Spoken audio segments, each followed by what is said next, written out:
Top of the hour. Actually, it's 1 minute after the hour, and so we are going to start 1 minute late. So appreciate your forbearance with that. Again, ask folks to say hi in the chat as you join and connect. I won't do the same. Just going to say it verbally. My name is Aaron Wicks. I'm with the National Community Action Partnership. Um, Joined by my colleague. I'll ask her to introduce herself. Hi, everyone. I'm Mary Beth Schnaber-Remrev. I'm the Director of Organizational Capacity Building here at the Partnership. Really excited to be with you this afternoon. Right. And for those of you who haven't had the pleasure of an Aaron and Mary Beth webinar, um, this is the moment you've been waiting for, I think, probably for most of your life. So, um, no, we really we we really do appreciate everyone being here for this webinar because the topic is a little daunting. Using 2022 performance to inform 2023 goals, moving towards excellence. Good grief. The last 3 years have been some of the most challenging for our network, and I'm sure for many of us personally and professionally. Can we take the foot off the gas? Do we really need to talk about looking back on 2022 and how we can, take it to the next level in 2023? Yes, yes, we can, um, because that's what community action does. So we're really excited to talk about that. And on a more serious note, we do recognize that this is a challenge. And so one of the things that we're going to emphasize today is that when we talk about moving towards excellence, we really mean it literally. Moving towards, taking steps. Maybe it's small steps, um, but it's the idea of just being intentional about continuing to get better to serve our customers and our communities better and more effectively. So, so again, we're excited to discuss this with you. And of course, we want to ground our time together in the promise of community action because this is what really tells the story of the work that we do. Community action changes people's lives, embodies the spirit of hope, improves communities, and makes America a better place to live. We care about the entire community, and we are dedicated to helping people help themselves and each other. We also think it is very important each time we gather to make an acknowledgement of the land that each of us is joining from. I am joining from the traditional lands of the Haudenosaunee people, and I pay my respects to elders both past and present who have stewarded this land throughout the generations. And we've provided a link on the slide as well as in the chat if you would like to learn more about the native lands in your area. So our agenda today, again, we're talking about the journey of excellence, and so we're going to start with, what does that mean when we talk about excellence, when we talk about organizational performance? What is it we're looking back on in 2022, and what does it mean to improve that performance in the next year? And so one way that we're going to do that is by looking at some of the sort of the defined domains of performance that are identified within our network and some of the tools that we have at our disposal to kind of see where we are in those areas of organizational performance. And then we'll think about how we use our past performance to inform the future, how we kind of look backward so that we can look forward and improve. And then we want to leave you with one way that your agency could consider doing that, which is a program that we have here at the partnership called Pathways to Excellence.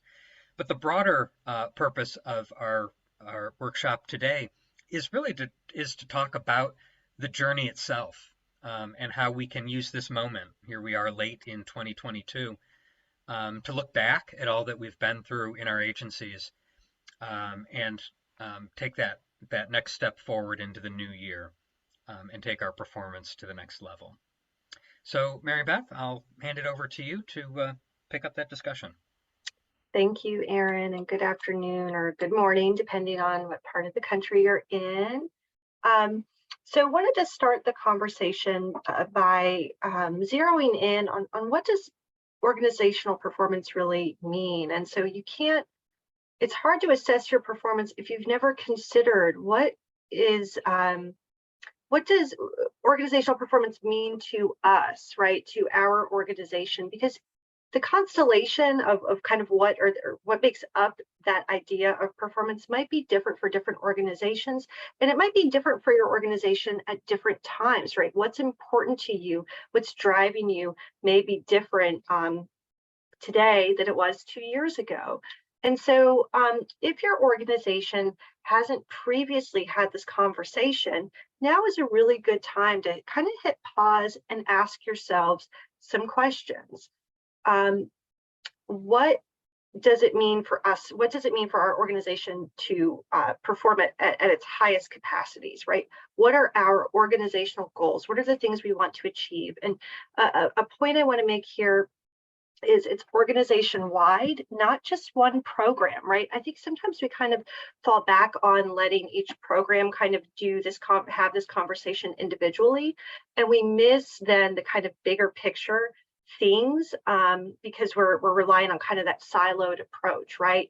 Our organizations are comprised of all of those programs, and that level of program planning is really valuable and important.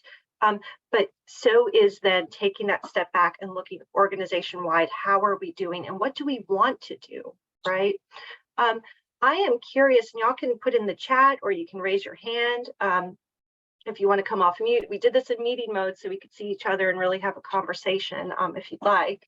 But put in the chat, if your organization has do you have some ways that if your organization is performing well, right? If your organization is performing at the levels that you would hope it would. So what are some of the things or the indicators that you look to identify if your organization is on track or doing well? And, I'll kind of fill space until I either see something or see somebody raise their hand. Thank you, Susan. Turnover rates among staff, that's a huge one, right? Like so many organizations are really paying close attention to that in this moment in particular. And in order to know how you're doing with it too, that might mean you have to have some targets or some past performance that you can look at to understand that data point in the larger context, right? I see organizational assessment from Jan. So right, like maybe you're doing some assessment of your organization on various domains, and then looking at that over time and looking at kind of the performance on even a simple scale. That's a really good practice. And actually, Jan, we're going to talk about our new organizational assessment tool here today as one of the ways that you can kind of get a pulse check on how you're doing. Financial performance, of course, spoken like a true former CFO turned CEO, Nat. But yeah, financial performance is a huge aspect of our organizations, right? I always say sometimes we think of ourselves as the nonprofit entity, and all we have to do is fulfill our mission, right? And just do good work. But the reality is that we do also have to balance the books, right? You'll hear our CEO, Denise Harlow, say, nonprofit is just a tax status, right? It's not a business model. And so organizations do need to consider kind of that dual bottom line, moving us towards our mission and balancing our books. I see some other really great ways that we're tracking our performance in the chat. Increased or decreased community partnership numbers. People want to be a better partner with agency of the community, being sought after to collaborate.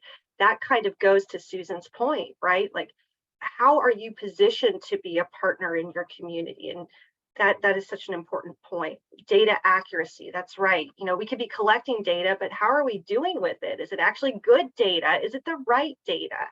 Oh my goodness, you guys are so smart. I see Tamika said we just developed a 5-year strategic plan to target our trajectory. Metrics for that include surveys and frequent check-ins with our members.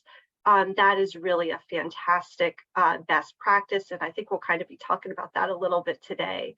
Um, and then Erin made a point about partnerships could be more or less, right? Because perhaps you're having better partnerships, maybe fewer partnerships, but maybe you're better measuring the quality of your partnerships. And that's a really good point. Sometimes we think more is always better, and that is not the case, right?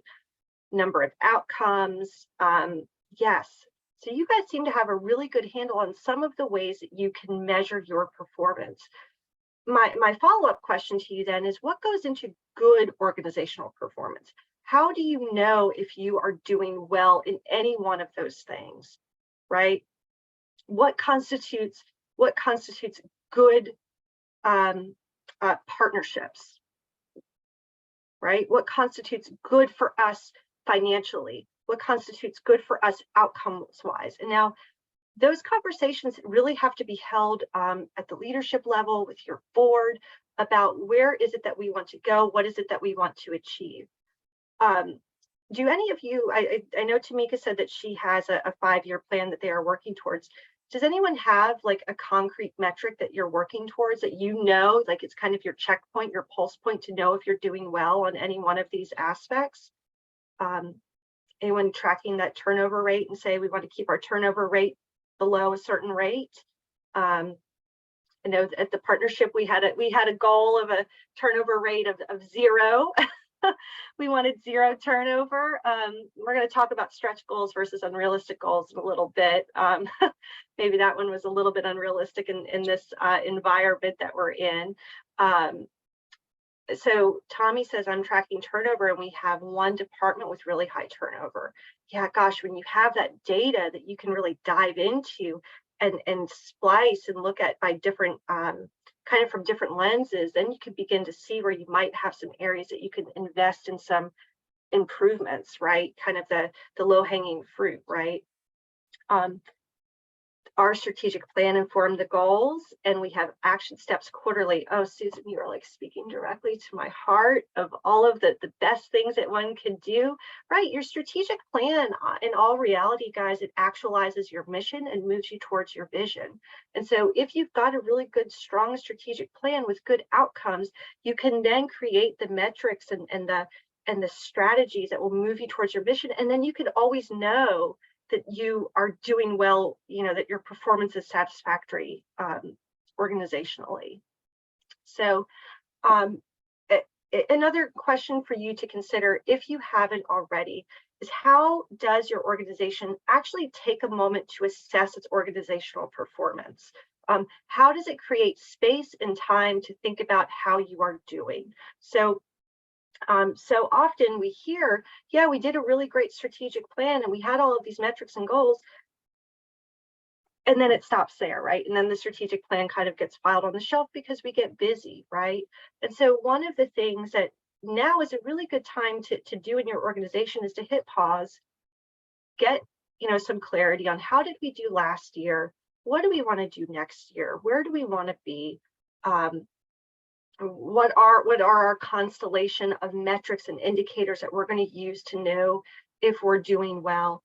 And then how are we going to hold ourselves accountable in the new year? How are we going to create meaningful space for us to assess how we're doing? You can do that on a quarterly basis. Some agencies do it on a, you know, twice-a-year basis, and maybe even you know, some folks may do it just annually. I would argue it's probably better to do it on a quarterly or semi-annual basis, just so that you're having some kind of regular pulse check, you know, because at the end of the year, you have no opportunity to course correct if you're off track, right? Like kind of like water under the bridge at that point. So, you know, think about how you can build in some of those opportunities for accountability throughout the year. And so as we're talking about some of these different ways that you can know if you're doing really well, is to think about some of the domains that really make up an organization. So things like leadership, right? It's not just all about, you know, program outcomes, but what's the tone at the top, right? Do we have a full board? Do we have an engaged board? Do our senior leaders have the kinds of training that they need to be successful? your strategic plan and how you use your strategic plan, your programming and its outcomes. And that programming bucket is pretty big and where we spend a lot of our focus, to be honest with you. Um, and there's lots of ways for you to kind of define program performance, but definitely one you want to focus on. Financials, we just talked about. We just did some talking about HR. Also, your organizational processes. I think it was Teresa who mentioned data, right? Not just, what kind of results do we have, but also how are our processes working, right? Do we have a good data management process? Do we have an issue somewhere in that data process that's leading to errors in our data or incomplete data gathering or just challenges in that regard? And then, of course, you have to look at your organizational results, right? We do all of this work in order to drive performance and to know how you're doing, you have to look at your results ultimately. And I see a few of you on the line who I know are familiar with pathways to excellence and the standards of excellence. But so those domains or some of those elements of those domains likely look very familiar to you. And that's because we have in community action these standards of excellence, which represent the very best practices of the very best community action agencies. And they really represent optimal real world benchmarks that every agency can strive for. They're not pie in the sky. They're not, just totally aspirational. These are things that we know community action agencies can do.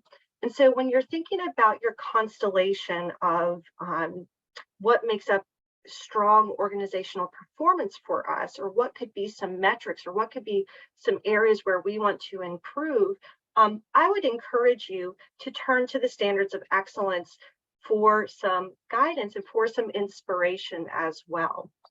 I'll also point out that the standards of excellence that have been crafted, they are specific to community action agencies, but they are based on the Malcolm Baldrige criteria, which is internationally recognized as a performance excellence framework. So they're based on a very strong framework that we know represents excellent practice. So, and then they are tailored to community action by community action professionals.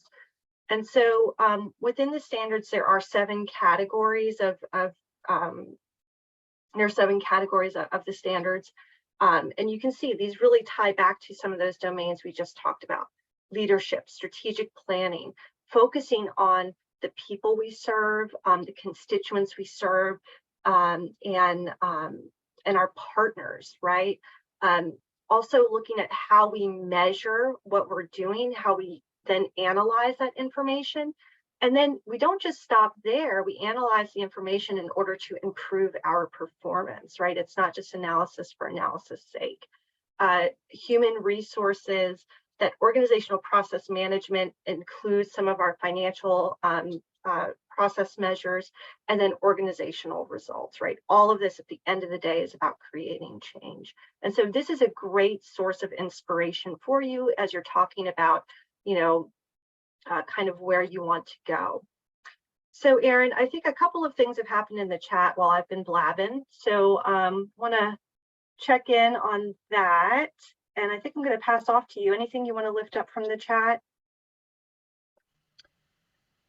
Well, there was there was a question someone asked about how does a new nonprofit know that they're being successful?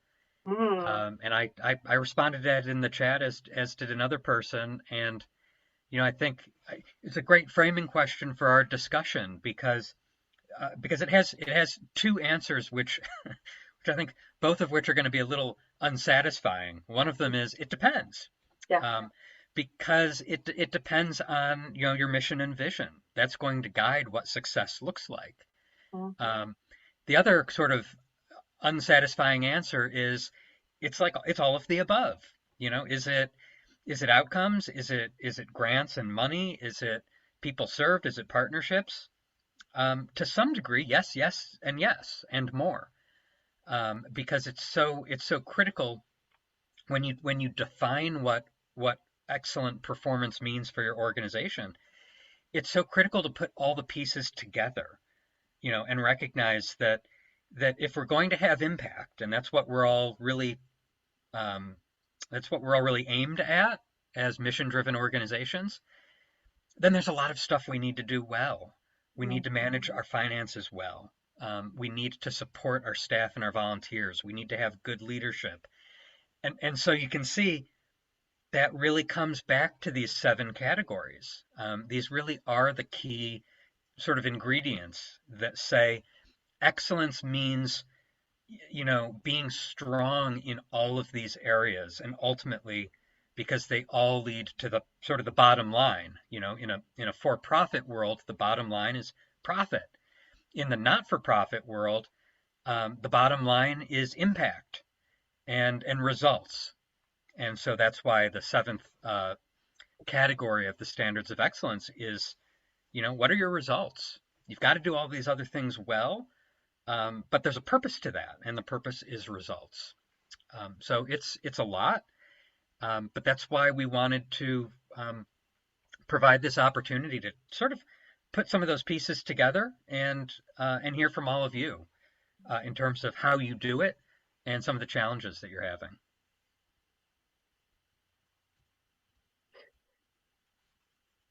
So, Aaron, I think I'm going to pass off to you then to carry us forward into the process that you can use then, right? Because assessing your performance means that you have some methodology through which you are doing that work, right? So you could talk us through what that methodology looks like. Sure, happy to. And I just noticed a comment in the chat from Tommy about being willing to share some of our hurdles to excellence. Please do, if you don't mind, putting those in the chat at the moment, and we'll come back and maybe talk a little bit more with you about what some of those are. Um, but let me go in a slightly different direction at the moment, and talk a little bit about how we assess performance. Because identifying those hurdles is really one of the things we're trying to do, right? In the assessment, we want to know, we're not where we need to be. So, what's going on? Where are we getting hung up? Where do we have some strengths and there are opportunities for improvement? And that's why we talk about conducting an organizational assessment. And you think about it, we do community assessments all the time so that we can guide the work that we do in the community. Hopefully, part of that process is an organizational assessment so that we can look at at our own organization. And when we think about doing organizational assessments, we like to think of them as sort of occupying a space in 2 dimensions. I should have warned you, there is a little geometry in today's workshop.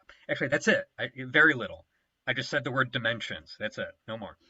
Um, we can talk about how rigorous the assessment is, how detailed and sort of fine-grained it is, how rich is the feedback, and also how deep is the assessment.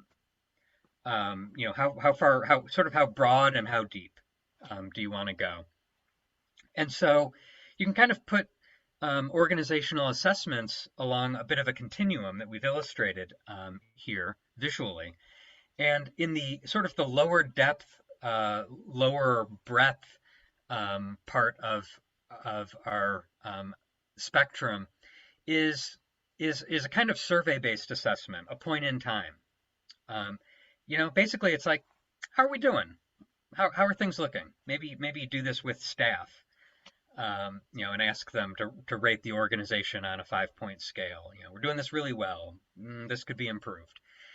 That gives you a point in time perception, and that's useful information, but it's not the whole picture. And so you can sort of go the next step, which is something that's more evidence based, because the survey based assessment tends to be more about perceptions.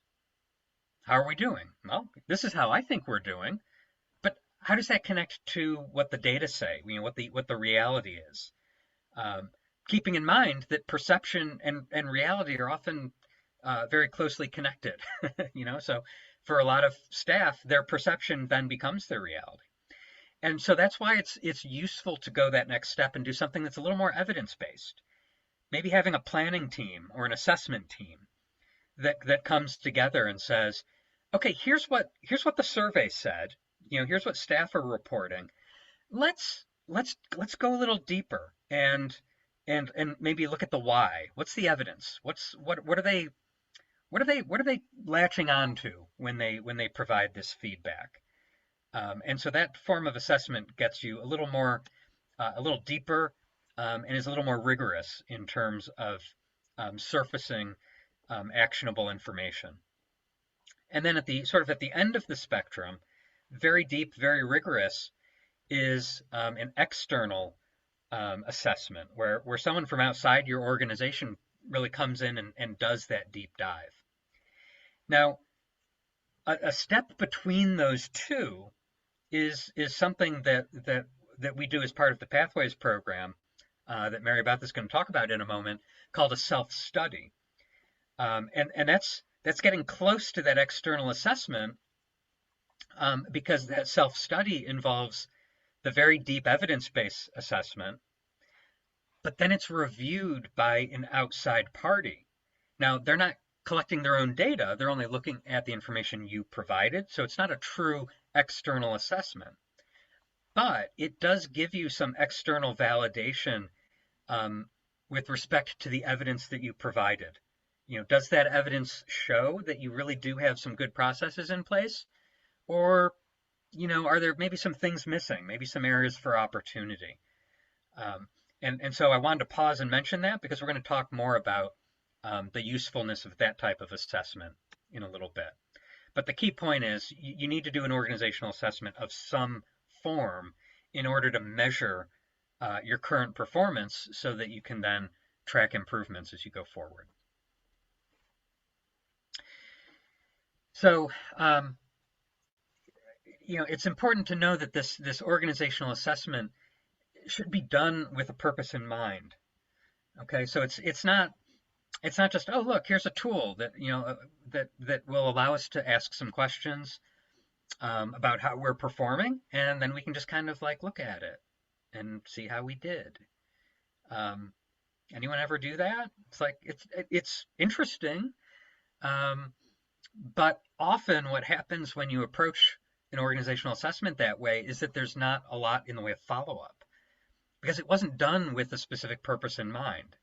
And sometimes what happens is folks look at the results of the assessment and want to go in 20 different directions. Oh, we should really focus on, but the assessment is saying we should do this. Well, yes, you want to be data driven. You want your assessment to guide you. But you need to have a purpose in doing it in the first place so that there's agreement among your leadership about what the next steps are going to be. And so some of the things that you want to think about in terms of developing that purpose is what continuous quality improvement looks like. And so if part of our purpose is about quality improvement, how do we do that? How do we manage that process at our organization? And how is this assessment going to be a step in that? How are we going to integrate lessons that we've learned into the work that we do? Because that doesn't just happen magically. You don't just like observe the results and poof, transformation happens. Like someone's got to do stuff. We've got to like change, and some people aren't going to want to change. So how are we going to do that work? It may involve alignment of plans and resources because we have different departments, we have different programs and services. And so our assessment may have as one of its goals fostering more alignment. And so if that's the case, you want to be intentional about that. And then, of course, regardless of the purpose, there need to be some realistic targets. And we'll talk about stretch goals in a moment. And so, you want to think about where are we now? Where do we want to go? And then between those 2 points, where we are now and where we want to go, what is realistic for 3 months, 6 months, 12 months, 3 years? You want to think about the time span for whatever plans you're developing and develop targets that are realistic, both for the time, but also for the other resources that you have at your disposal, like money and people, and other important resources. So all of that should be kind of folded into your thinking about purpose. Now, we have some organizational assessment resources available that we want to mention, and one in particular we'll put sort of a spotlight on. Um, but three of them are here: establishing customer-focused approach to community action agencies. So that's really focusing in on customer satisfaction, and that can apply to both external and internal. And so when you think about customer satisfaction, be really clear about what customers are we talking about, because our agencies have a lot of customers. We have funders, we have volunteers, we have staff, we have folks in the community who use our services. We have folks in the community who maybe don't use our services at the moment, but they might find that they need our assistance. And so, think about who your customers are in those various different conceptions. We also have a self-assessment tool related to the org standards. Org standards are obviously very important for community action, and so we want to be sure we're in compliance with those. And so we do have a tool that you can use for an organizational assessment specifically around where are we with the org standards.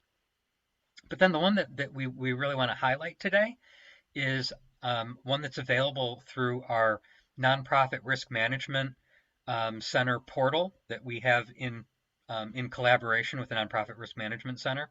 The link is here on the slide. It's at portal.nonprofitrisk.org/cap. So that's the Nonprofit Risk Management Center's website.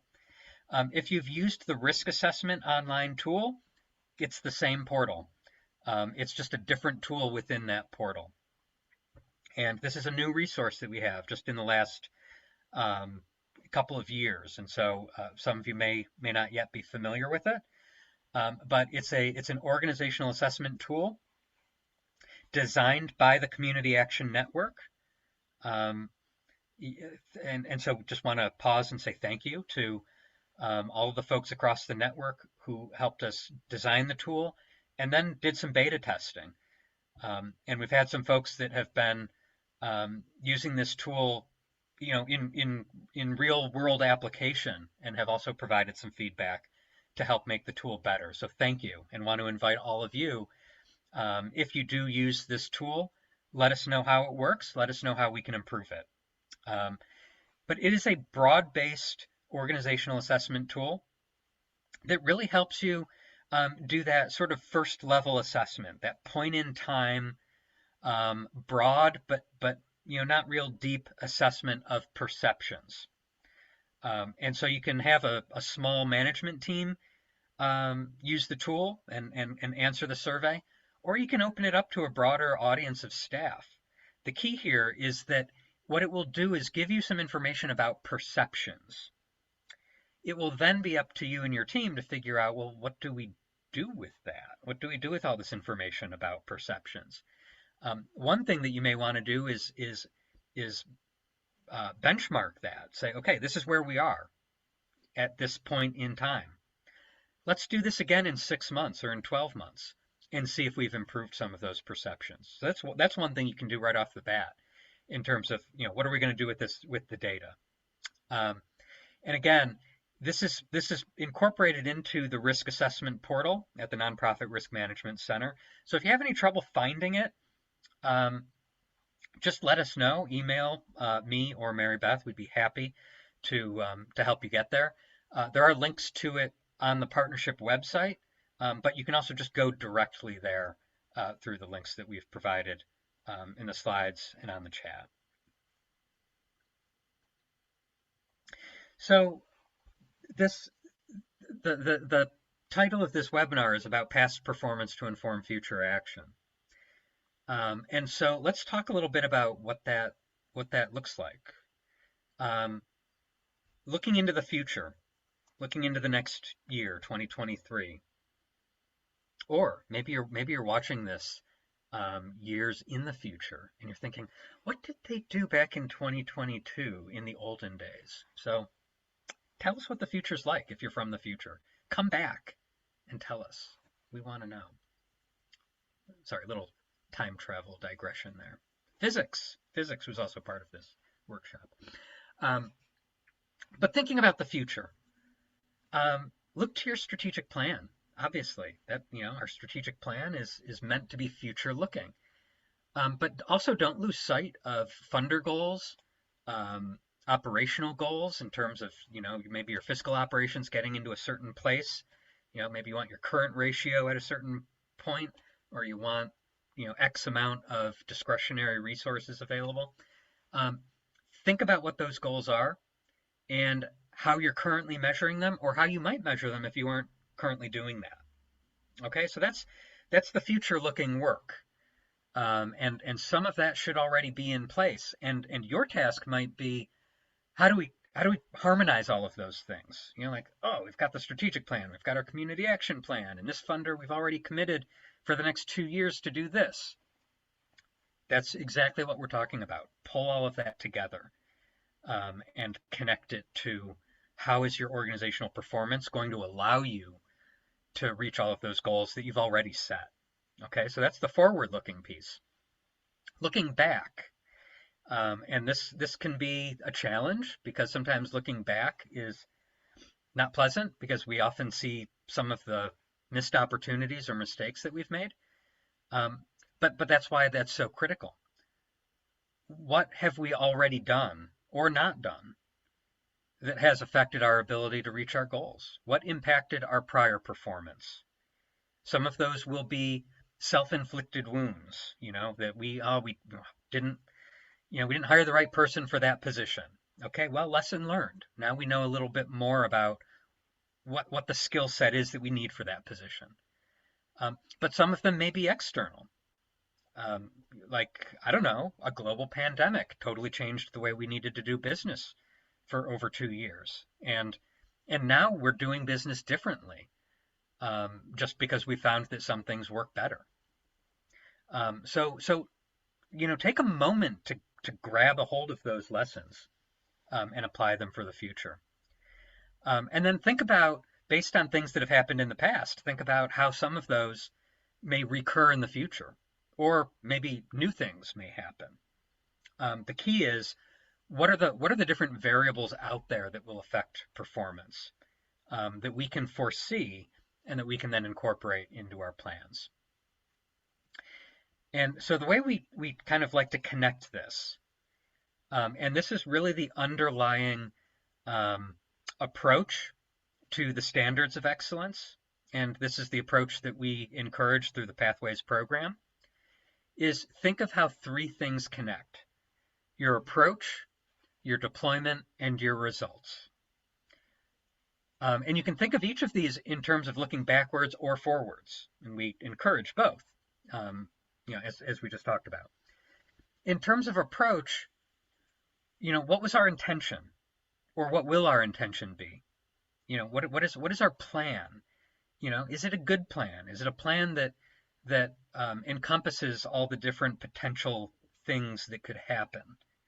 What are the expectations that we have? Or what are the expectations we had looking back, and did we reach those? So that's really about how clear are your intentions and your plans. And if you ask that question about your approach and say, gosh, we just like went out and did stuff. We didn't really have a plan.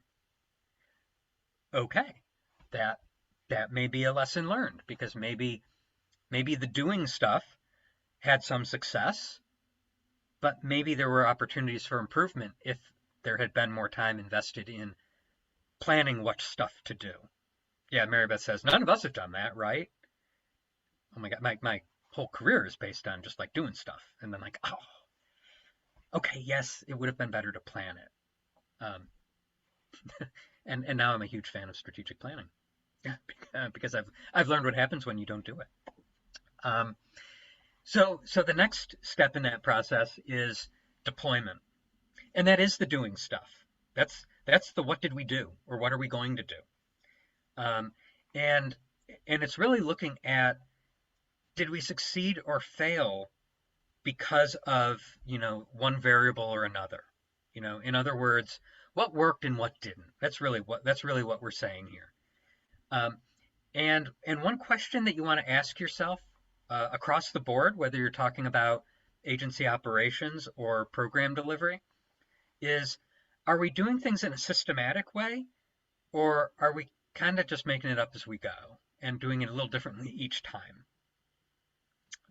There's great value in flexibility, but more often than not, we find that when things are regularly done in kind of an ad hoc way, performance can be highly variable because sometimes you picked a good way and sometimes you picked a not so good way.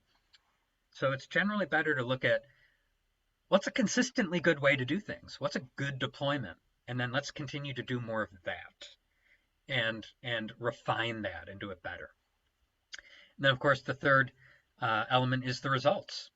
And that's that process of looking at what was achieved. What were the outcomes? Why did we fall short? Why did we do better than we planned?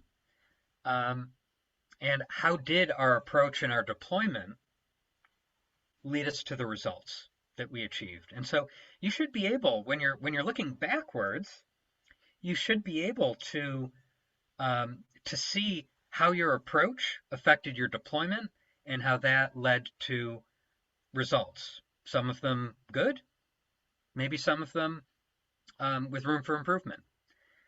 Going forward, you want your plans to use this same framework.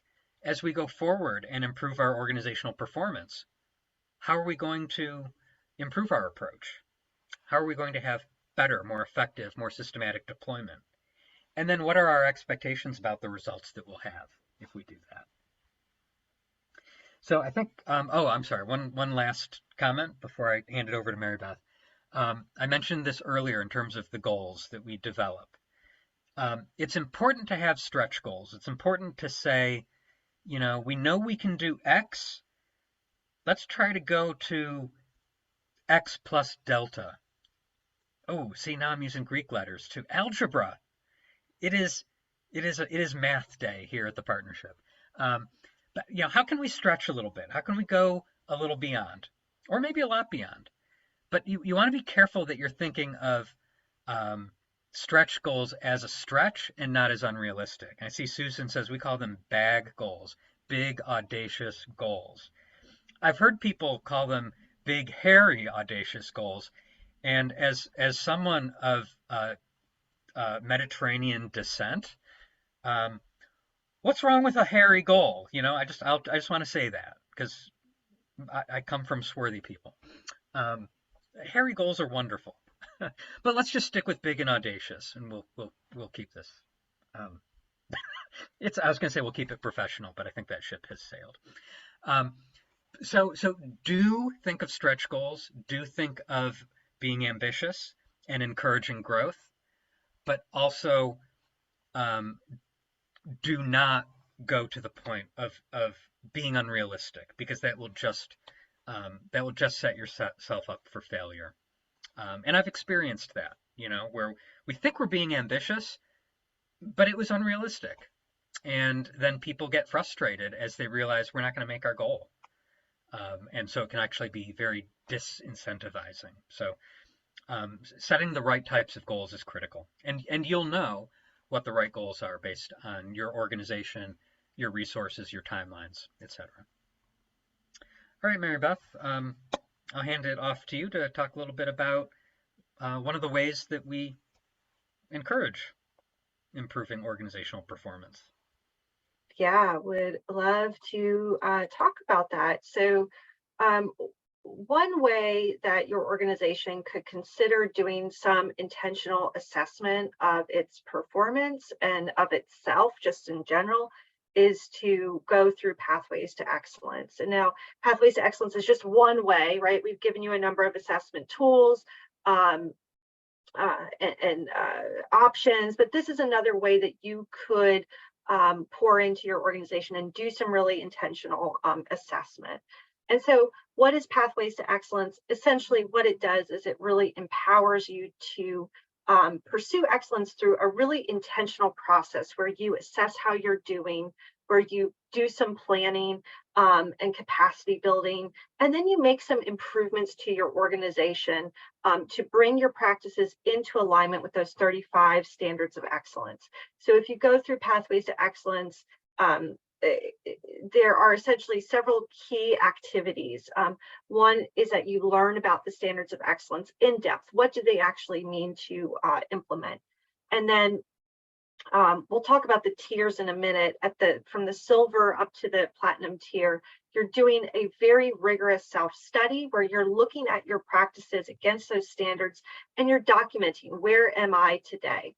And then from there, you actually then you write all of that down and you send it off to the partnership, and we get it into the hands of fellow community action experts who review it and provide you some really targeted feedback to help support your organization to make some improvements to bring, again, your practices into alignment with the standards of excellence. So you receive peer community action feedback about how you can improve your organization.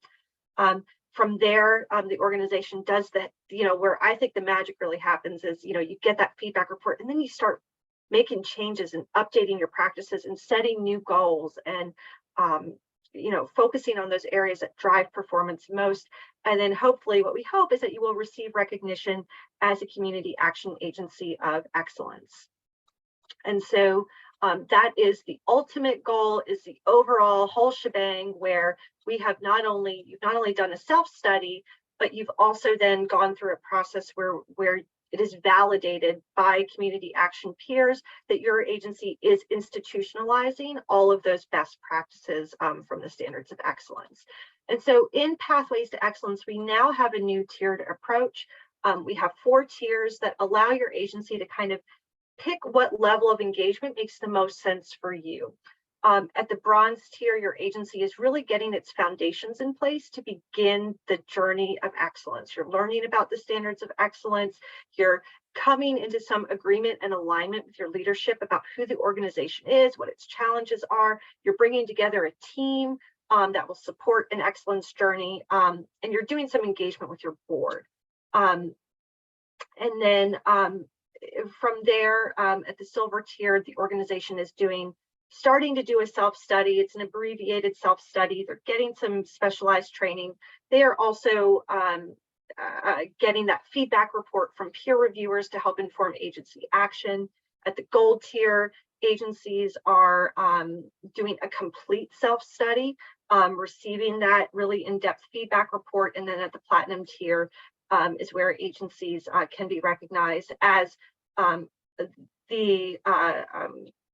agency of excellence.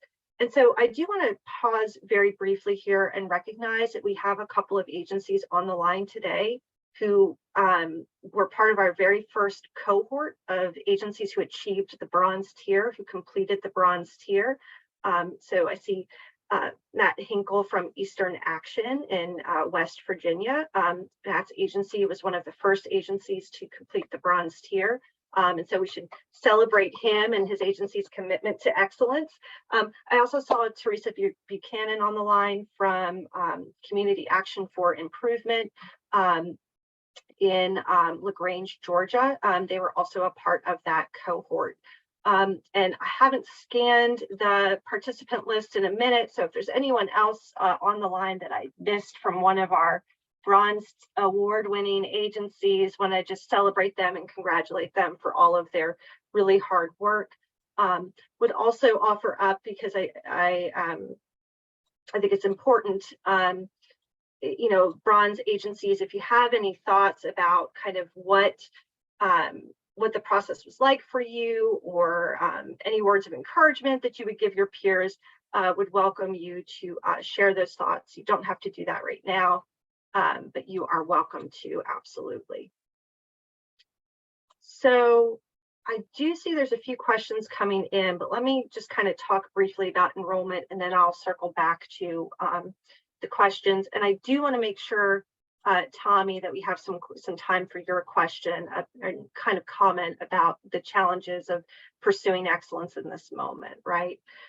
If you are interested and excited about Pathways to Excellence, enrollment is pretty straightforward. You complete the enrollment form. Um, um, and no, you can choose what level of that process you come in at. You don't have to start at bronze. If you say my agency is ready, we can go right into silver, or we can go right into gold. You are able to do that. You only receive recognition for whatever tier your agency enrolls in, but this is not about recognition necessarily. It's about doing the work, right? So note though that at some of those higher tiers, there are prerequisites. There are some things you have to have in place in order to be able to enroll at those higher tiers. Silver and gold in particular require that your board has already approved your excellence journey and that you have a board resolution. We have a template for that on our website if you would like to use that. But you complete the enrollment form, you upload some basic information. We get that information out of SurveyMonkey, we issue you an invoice, and then we welcome you into the cohort. And within Pathways to Excellence, one of the really cool things at the silver and gold tiers is that there is some cohort-based learning and technical assistance that happens where you get to go through this together.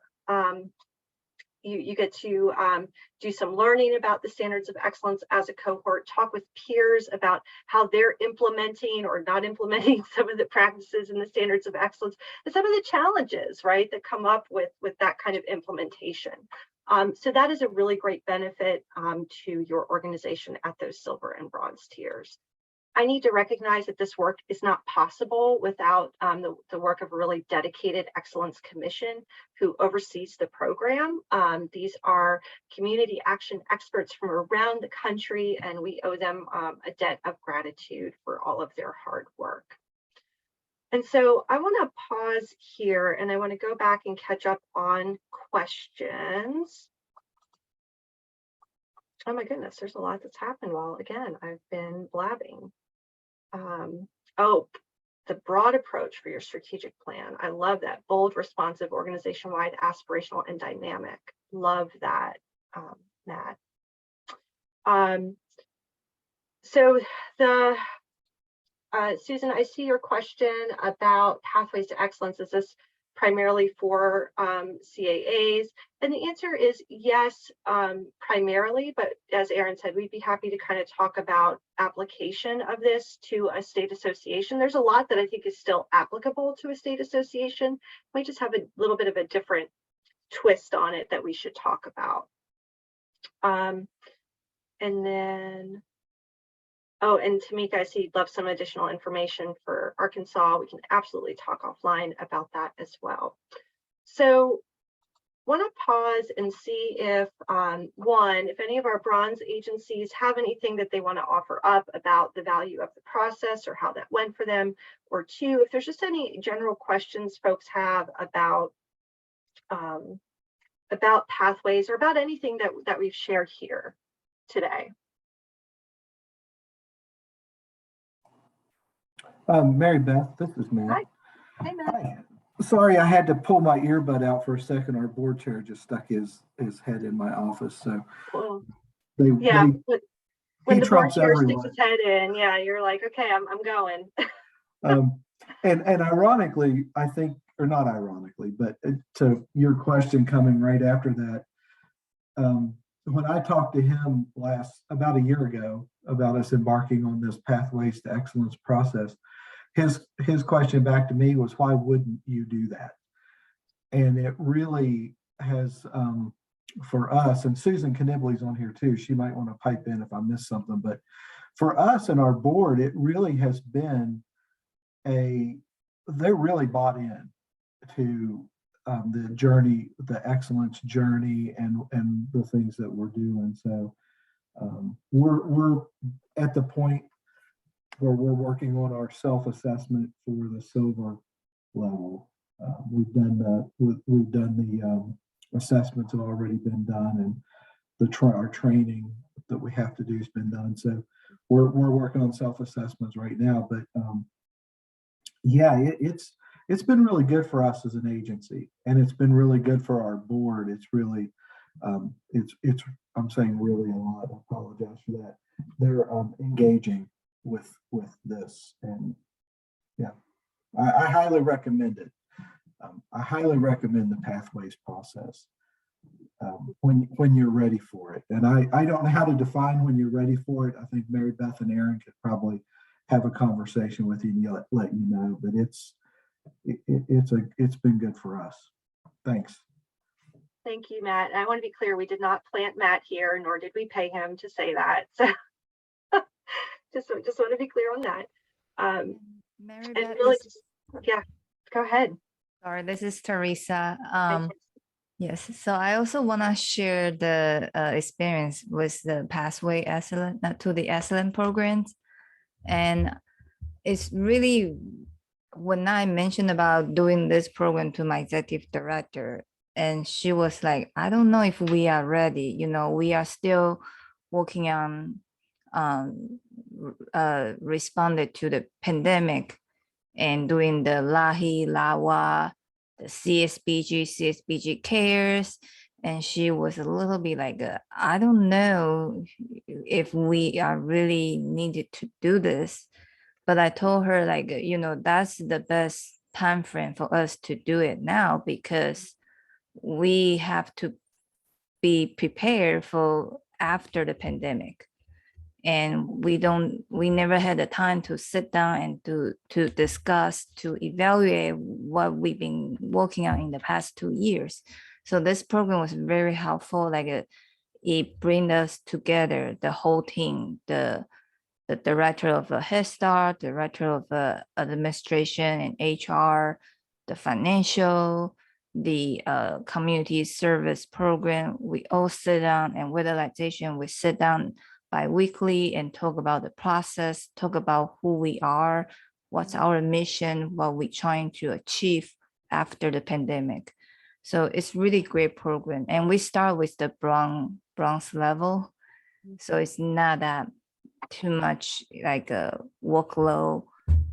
But I just want to say this program is really great. Yeah.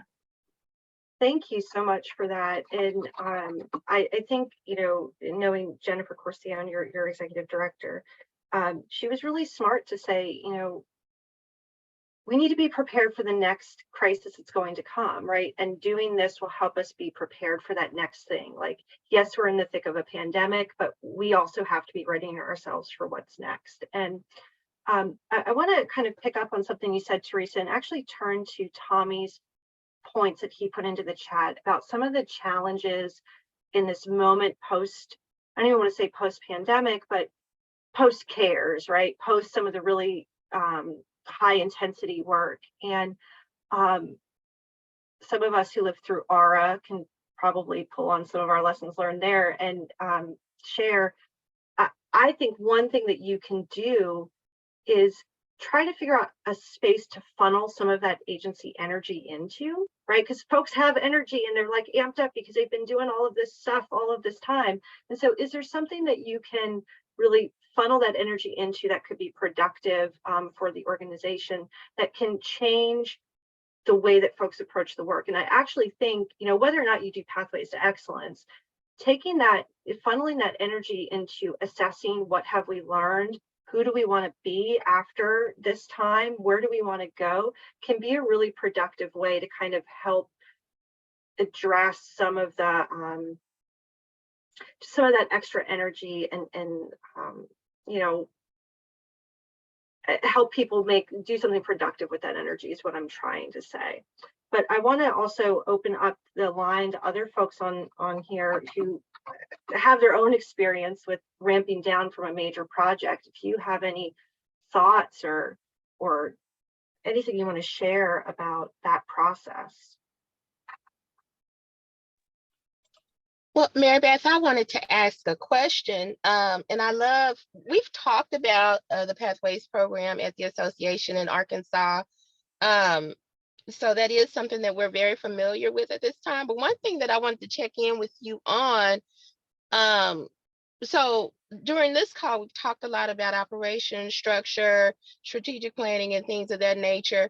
And one thing that I noticed, and this is just across the board, just retaining teams presents, as a huge challenge. And that's just the labor market as it stands in today's time, as you say, post-CARES. So we'll use that, not post-COVID, but post-CARES. Yeah. Something has happened. There's been a great collapse. I don't know if it's, lack of motivation or what's going on, but I was just wondering about what do any of these standards that we've talked about today look like in terms of not only developing teams and retaining teams, but also developing leaders and nurturing that among the teams? So yes, absolutely, because our workforce is one of our greatest assets in the organization, right? And so a number of the standards actually speak to focusing on your employees as customers and recognizing them as internal customers of your organization. And giving care to their satisfaction, their well-being, their sense of belonging, compensating them fairly, along with leadership development, right? That you provide ongoing training opportunities for staff, and that includes CCAP as well. And so I think you're really hitting on something. And one thing I want to share, I know we're just a touch over time.